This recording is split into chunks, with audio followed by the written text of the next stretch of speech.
ভিনধর্মী যুবতীকে নিয়ে পালিয়ে শেষ রক্ষা হলো না, আত্মসমর্পণ করেও পুলিশের গুলিতে আহত যুবক। এই ঘটনা সংঘটিত হয়েছে আজ রবিবার লক্ষ্মীপুরে। লক্ষ্মীপুর থানা এলাকার বিন্নাকান্দি বাগানের দুই সন্তানের জনক আব্দুল মান্নান বছর 25 গত বৃহস্পতিবার স্কটপুর চা বাগানের রিকিয়াসন পদবীর বছর 25-এর এক যুবতীকে নিয়ে পালিয়েছিলেন। শুক্রবার বাঁশকান্দি পুলিশ ফাঁড়িতে অপহরণ সংক্রান্ত মামলা দায়ের করেন যুবতীর পিতা পণ্ডিত রিকিয়াসন। এরপর থেকে হিন্দুত্ববাদী কয়েকটি সংগঠন পুলিশের উপর চাপ সৃষ্টি করেন। এর মধ্যে শনিবার রাত আনুমানিক 9টা নাগাদ কিছু উচ্ছৃঙ্খল যুবক সমবেত হয়ে বিন্নাকান্দি বাগানে ওই যুবকের বসতি এলাকায় ঘর বাড়িতে ইট পাটকেল নিক্ষেপ করতে থাকেন। এর মধ্যে দ্রুত ঘটনাস্থলে উপস্থিত হয়ে পুলিশ পরিস্থিতি নিয়ন্ত্রণ করতে সক্ষম হয়। উত্তেজনাকর পরিস্থিতির মধ্যে গতকাল রাতে সোনাই থানায় গিয়ে কপুতি আত্মসমর্পণ করে। সোনাই থেকে তাদেরকে নিয়ে যাওয়া হয় শিলচরে। পুলিশের বয়ান মতে আজ রবিবার অভিযুক্ত যুবক আব্দুল মান্নানকে লক্ষ্মীপুরে নিয়ে যাওয়ার পথে শিবপুরে একজন পুলিশকে ঘুষি মেরে পালিয়ে যাওয়ার চেষ্টা করে মান্নান। তখন তাকে বাগে আনতে 2 রাউন্ড গুলি চালায় পুলিশ। একটি গুলি তার পায়ে লেগে আহত হয়। আহত অবস্থায় তাকে শিলচর মেডিকেল কলেজ হাসপাতালে ভর্তি করা হয়েছে। এনকাউন্টারের ঘটনার বিষয় তুলে ধরেন কাছাড়ের পুলিশ সুপার নোমাল মাহাতো। শিলচর প্রতিনিধি রিপোর্ট, বরাক 10। যোৱাকালি এটা সিৰিয়াছ ল এণ্ড অৰ্ডাৰ চিটুৱেশ্যন এটা উদ্ভৱ হৈছিলে। তাত এগৰাকী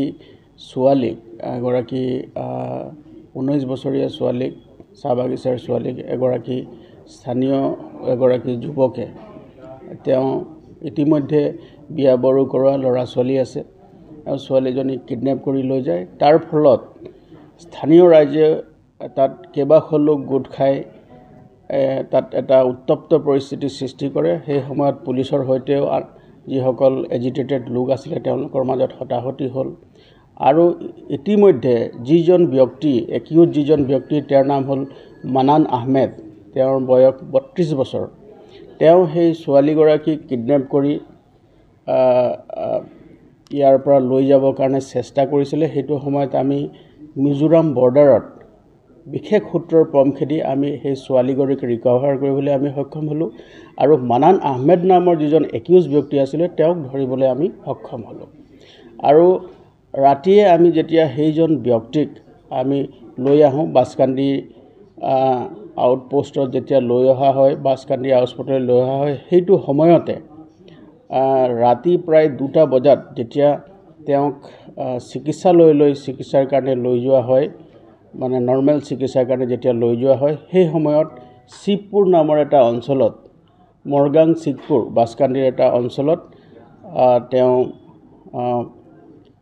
আমাৰ আৰক্ষীৰ যিজন কৰ্তব্যৰত কনষ্টেবল আছিলে তেওঁক আঘাত কৰি তেওঁ পলাই যাবলৈ চেষ্টা কৰে। আৰু পলাই যাবলৈ চেষ্টা কৰি তেওঁ বহু দূৰ দৌৰি যায়। পুলিচে তেওঁক বাৰম্বাৰ ৰ'বৰ কাৰণে নিৰ্দেশ দিয়ে। তেওঁক ৰ'বৰ কাৰণে ৱাৰ্ণিং দিয়াৰ পিছতো তেওঁ নৰৈ।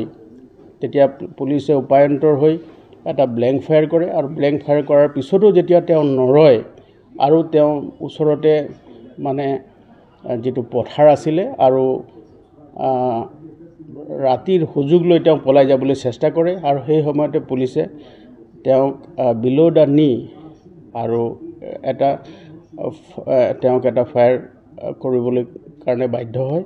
আৰু সেই সময়তে তেওঁ ভৰিত কিছু পৰিমাণে আহত হয়, আৰু লগে লগে পুলিচে তেওঁক ধৰিবলৈ সক্ষম হ'ল। আৰু তেওঁক ধৰি আমি ইমিডিয়েট স্থানীয় চিকিৎসালয়লৈ লৈ যোৱা হয়, আৰু স্থানীয় চিকিৎসালয়লৈ লৈ যোৱাৰ পিছতে তেওঁক শিলচৰ মেডিকেল কলেজত পুৱতি নিশা তেওঁক ভৰ্তি কৰোৱা হয়। আৰু গোটেই ঘটনাটোত আমাৰ আৰক্ষীৰ এগৰাকী কনষ্টেবল জেছিমুদ্দিন লস্কৰ বুলি এজন কনষ্টেবল আছিলে, আৰু তেওঁক যেতিয়া আঘাত কৰিছে তেওঁ বহু পৰিমাণে আঘাতপ্ৰাপ্ত হয়, আৰু তেওঁ বৰ্তমান চিকিৎসাধীন হৈ আছে।